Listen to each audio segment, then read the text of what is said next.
क्या चंद्रशेखर आज़ाद, असदुद्दीन ओवैसी और राहुल गांधी कभी एक साथ आ सकते हैं?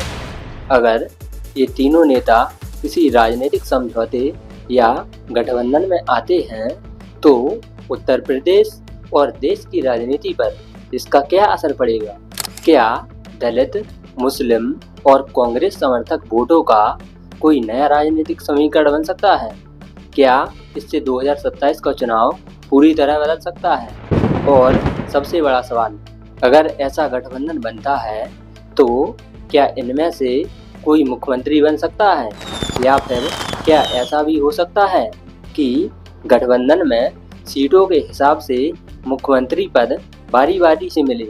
आज के इस वीडियो में हम किसी आधिकारिक घोषणा की बात नहीं करेंगे, बल्कि संभावनाओं, राजनीतिक गणित, जमीनी वास्तविकता और भविष्य की रणनीति के आधार पर एक गंभीर विश्लेषण करेंगे। सबसे पहले यह समझना जरूरी है कि इन तीनों नेताओं की राजनीति का आधार क्या है।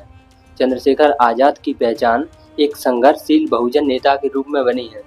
उन्होंने सड़क से लेकर सामाजिक आंदोलनों तक अपनी उपस्थिति दर्ज कराई है और खासकर दलित युवाओं के बीच उनकी लोकप्रियता तेजी से बढ़ी है। दूसरी तरफ असदुद्दीन ओवैसी खुद को मुस्लिम समाज की स्वतंत्र राजनीतिक आवाज़ के रूप में प्रस्तुत करते हैं। उनका कहना है कि मुसलमानों को केवल वोट बैंक नहीं बल्कि नेतृत्व में हिस्सेदारी भी मिलनी चाहिए। वहीं राहुल गांधी कांग्रेस के राष्ट्रीय नेता हैं और कांग्रेस भले ही उत्तर प्रदेश में कमज़ोर हुई हो, लेकिन उसका ऐतिहासिक राजनीतिक आधार पूरी तरह समाप्त नहीं हुआ है। अब सवाल उठता है कि इन तीनों को एक साथ आने की ज़रूरत क्यों महसूस होती है। इसके पीछे सबसे बड़ा कारण उत्तर प्रदेश का सामाजिक समीकरण है।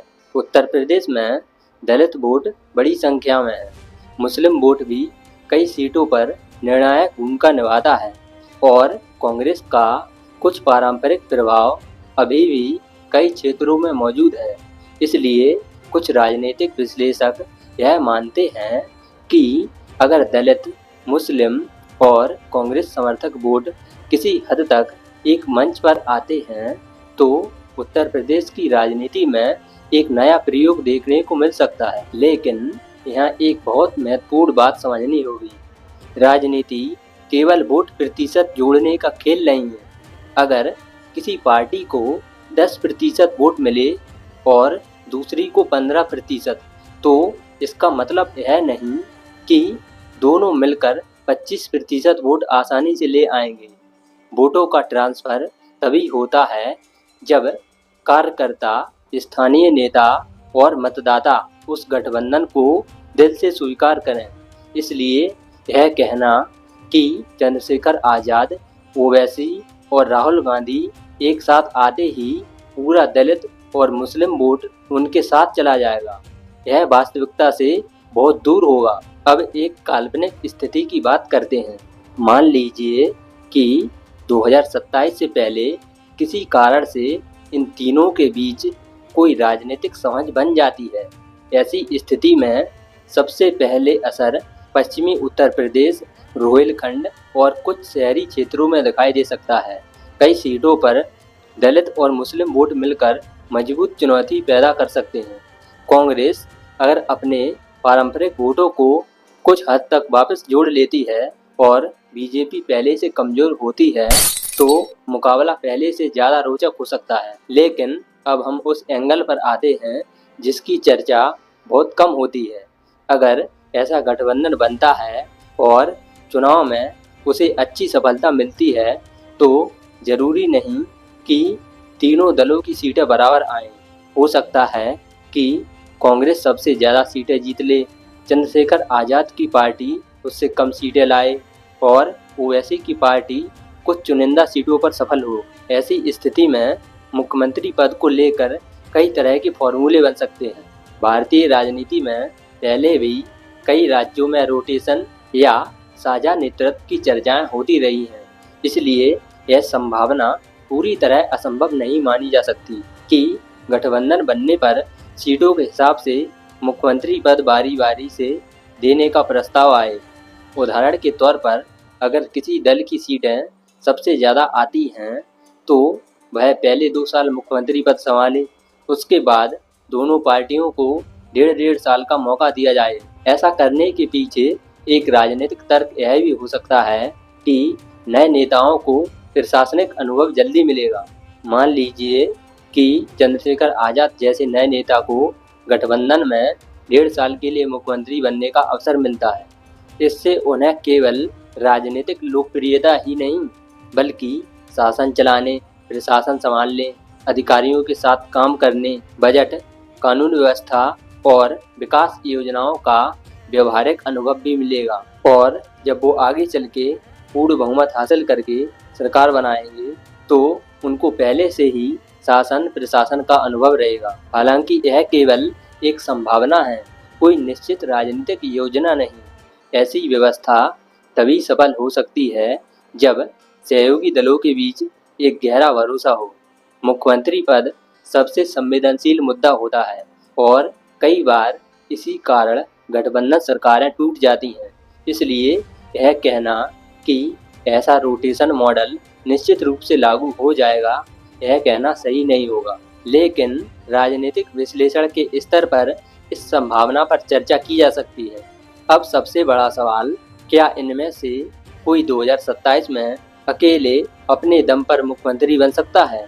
सबसे पहले चंद्रशेखर आज़ाद की बात करें, अगर उनकी पार्टी बड़ी संख्या में सीटें जीतती है या किसी गठबंधन में निर्णायक भूमिका निभाती है तो उनकी राजनीतिक ताकत निश्चित रूप से बढ़ सकती है। वे सत्ता गठन में महत्वपूर्ण भूमिका निभा सकते हैं। लेकिन हमें जमीनी वास्तविकता को भी देखना चाहिए। वर्तमान स्थिति में भले ही उनकी पार्टी पूरे उत्तर प्रदेश और देश में एक मजबूत संगठन रखती हो, लेकिन मुख्यमंत्री बनने के लिए हर वर्ग को जोड़ना जरूरी होता है, जो सीधे बहुमत की सरकार बनाने के लिए जरूरी होता है। राहुल गांधी की बात करें तो वे एक राष्ट्रीय पार्टी के नेता हैं। कांग्रेस ने उन्हें कभी उत्तर प्रदेश के मुख्यमंत्री के चेहरे के रूप में प्रोजेक्ट नहीं किया, उन्हें राष्ट्रीय नेता के रूप में देखा जाता है। अगर कांग्रेस किसी गठबंधन में होती भी है तो अधिक संभावना यही होगी कि वह राज्य स्तर पर किसी अन्य चेहरे को आगे करे। इसलिए राहुल गांधी स्वयं मुख्यमंत्री बनेंगे, यह संभावना बहुत कम दिखाई देती है। अब ओवैसी की बात करें तो उनकी पार्टी AIMIM की उत्तर प्रदेश में मौजूदगी है, लेकिन अभी वह इतनी व्यापक नहीं है कि उसे मुख्यमंत्री पद की दावेदार पार्टी माना जाए। कुछ सीटों पर प्रभाव डालना और पूरे राज्य में सत्ता तक पहुंचना, इन दोनों के बीच बहुत बड़ा अंतर है। इसलिए ओवैसी का मुख्यमंत्री बनना फिलहाल अत्यंत सीमित संभावना वाला परिदृश्य माना जाएगा। अब बात करते हैं उस स्थिति की, अगर ये तीनों एक साथ नहीं आए तो क्या होगा। यहीं पर हमें भावनाओं से ज़्यादा वास्तविकता को देखना चाहिए। सच यह है कि वर्तमान राजनीतिक परिस्थितियों में चंद्रशेखर आज़ाद या असदुद्दीन ओवैसी के लिए अकेले अपने दम पर उत्तर प्रदेश में सरकार बनाना बेहद कठिन दिखाई देता है।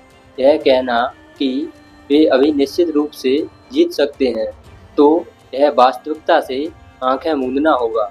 लेकिन दूसरी तरफ यह कहना भी गलत होगा कि वे कभी नहीं जीत सकते। राजनीति में भविष्य की संभावनाओं को पूरी तरह नकारा नहीं जा सकता। अगर ये अलग अलग लड़ते हैं तो सबसे बड़ा असर विपक्षी वोटों के बंटवारे में पड़ सकता है।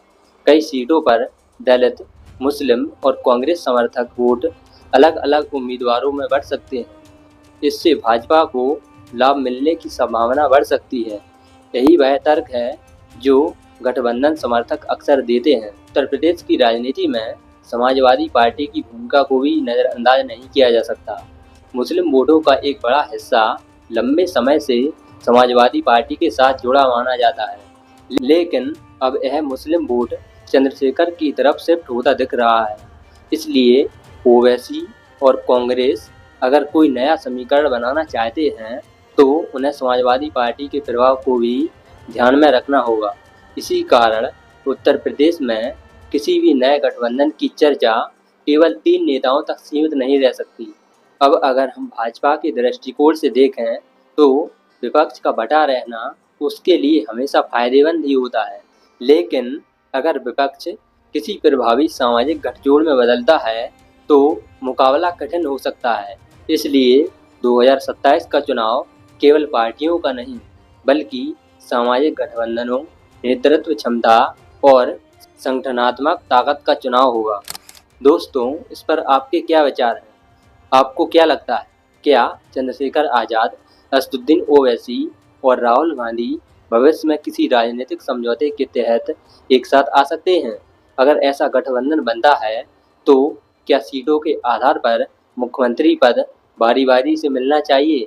क्या नए नेताओं को जल्दी प्रशासनिक अनुभव देना भविष्य की राजनीति के लिए फायदेमंद हो सकता है? और अगर ये तीनों अलग-अलग चुनाव लड़ते हैं तो क्या वे आने वाले वर्षों में अपनी स्वतंत्र राजनीतिक ताकत खड़ी कर पाएंगे? अपनी राय कमेंट करके जरूर बताएं। बहुत बहुत धन्यवाद। मिलते हैं अगले वीडियो में। जय भीम, जय संविधान, जय लोकतंत्र, इंकलाब जिंदाबाद।